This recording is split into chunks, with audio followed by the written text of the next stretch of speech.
Next to me to come to the stage is the executive producer of this show. Might have heard him on Sirius, seen him on Comedy Central. Give it up for Jeffrey Gurian.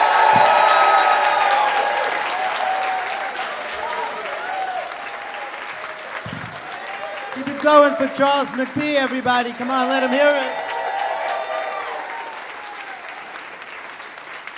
Yeah, he didn't get a proper introduction. That was Charles McBee from Charlemagne the God. Let him hear it. Give it up.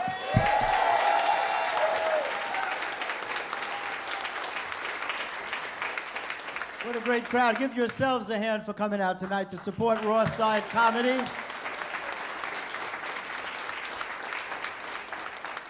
I don't know if Charles mentioned this yet, but you're the most important people here. We tried this once without an audience. It fucking sucked. The worst. And as a matter of fact, you're such a good crowd. I wish I could have been here tonight, but unfortunately, I'm out of town. Is that too weird? I don't know. I did that one night. I said to the audience, I wish I could have been here tonight, but unfortunately, I passed away this morning. And the guy in the front was trying to figure that out. He's like, what, is he a ghost? And I'll tell you how I came up with that. It's a crazy story, but it's true. I was reading the paper one day, and I was reading this article, and it said the police found a body floating in the East River. And I found myself thinking, gee, I hope it wasn't me. That's the truth. Fucking crazy. And how great is it to be together again in person and not on Zoom, right? Yes. That definitely deserves applause. Not on Zoom. A lot of comics tried doing comedy on Zoom. Let me tell you how horrible that was. Yeah, doing comedy on Zoom is like standing on a highway and yelling out jokes to passing cars. It's like, hey, have you heard this one? Zoom. I think that's where they got the name Zoom from. Yeah, unbelievable. And, so I should warn you, this is the most dangerous part of the show. This is the part of the show where I try to tell jokes to people who are not drunk yet. So you could probably tell just by looking at me, I fit in wherever I go. It's amazing. I just kind of blend into every crowd. No, the truth is, do you guys know who Josh Groban is? You know, the famous singer, internationally known singer. So I have this friend, and he looks a lot like Josh Groban. And he hates it, because wherever he goes, people stop him and tell him that he looks like Josh Groban.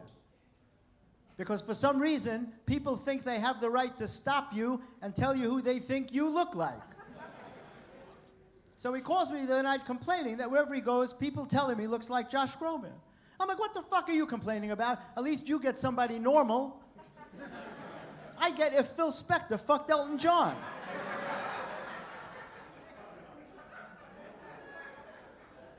Which could actually happen, by the way.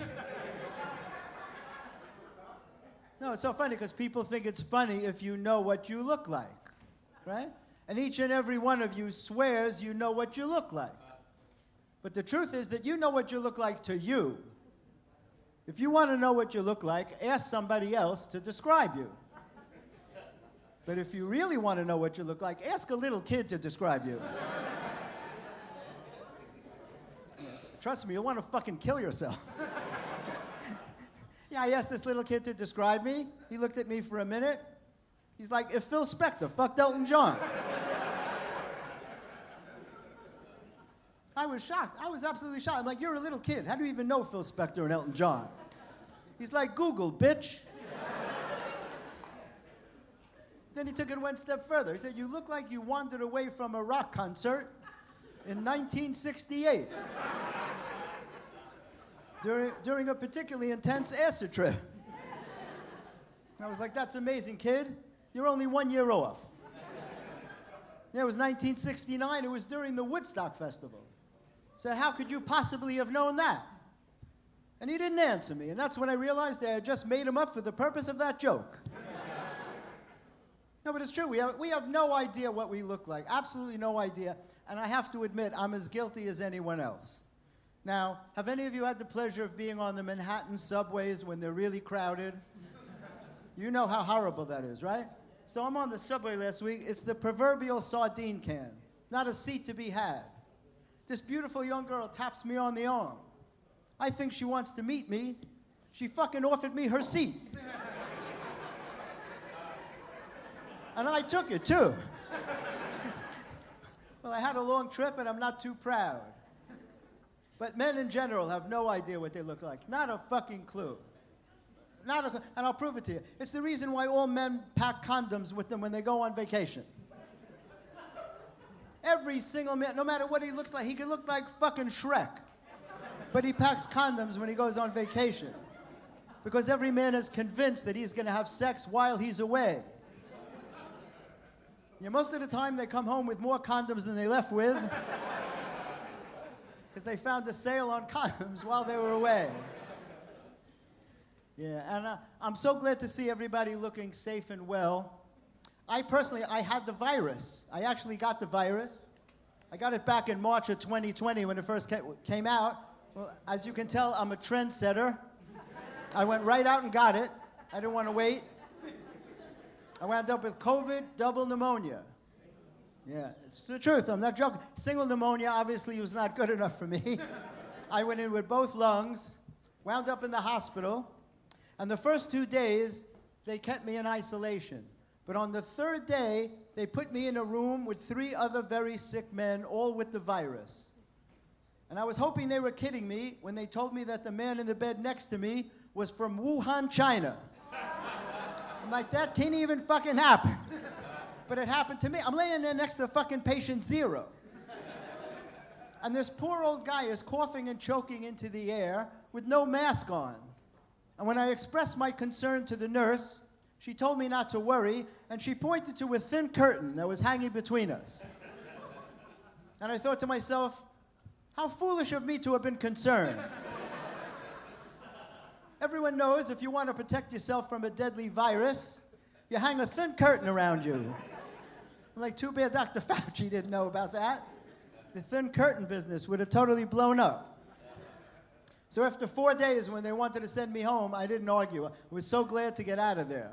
But what they don't tell you, there's a lot of post-op complications with this shit. A lot of post-op complications. There's a lot of swelling. So I ordered some compression socks, and the compression socks come in a small plastic bag, and the small plastic bag has writing on it. And what the writing says is, beware of suffocation. Keep this bag away from babies and children. This bag is not a toy. And that's the line that really stuck out to me. This bag is not a toy. Because I thought to myself, are there really parents out there that need that clarification? That might mistake this bag for a toy? It's like, how sad would that? How fucking bad of a parent would you have to be to even consider giving your child a small plastic bag and trying to pass it off as a toy? It's like, let's see, Christmas is coming. We need to get Johnny a present. How about this small plastic bag? It even has writing on it. I'd hate to see that child's face when he opens his present, especially if he's old enough to read. And it clearly says, this bag is not a toy.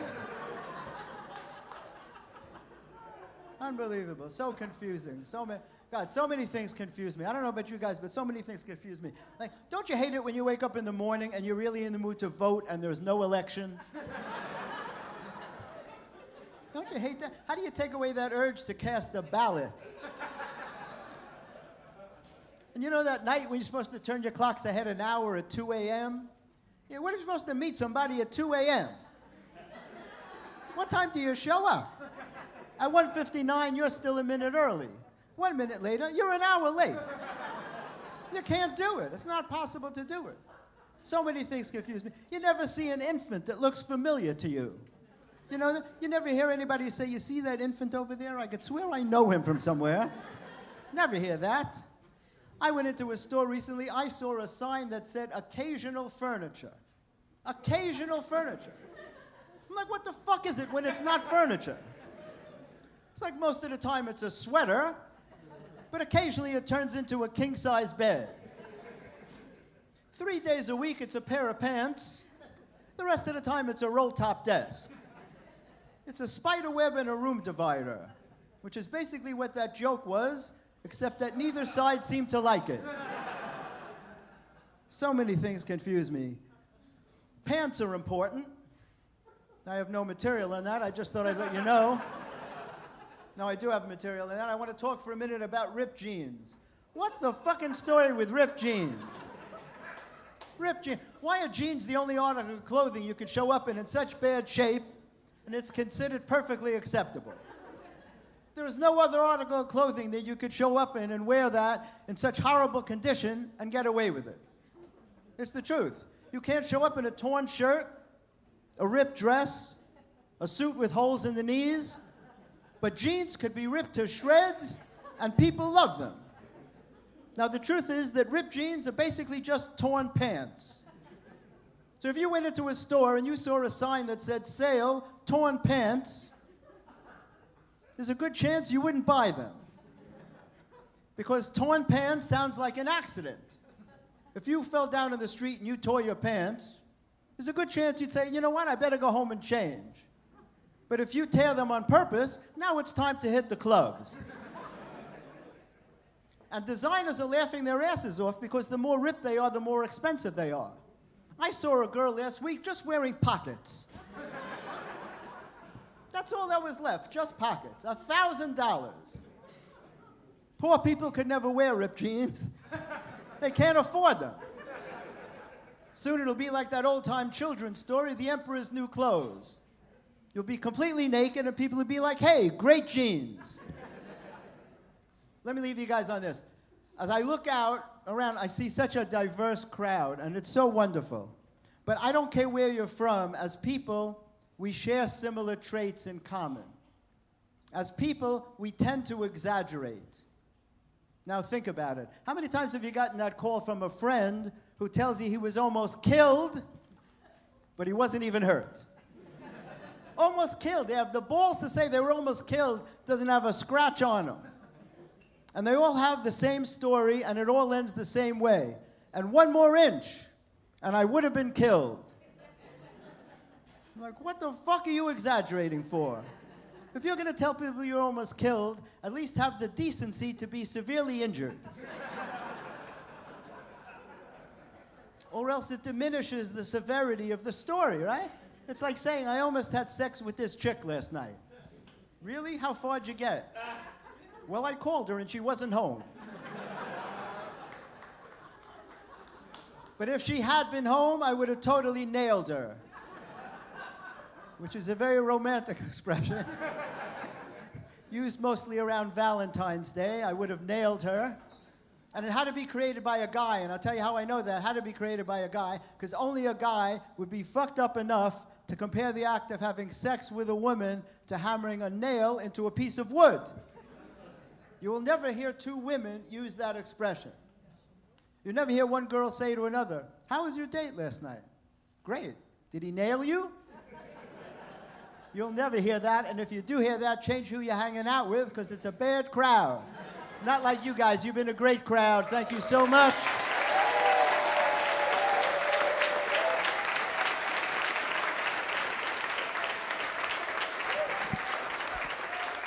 Thank you very much.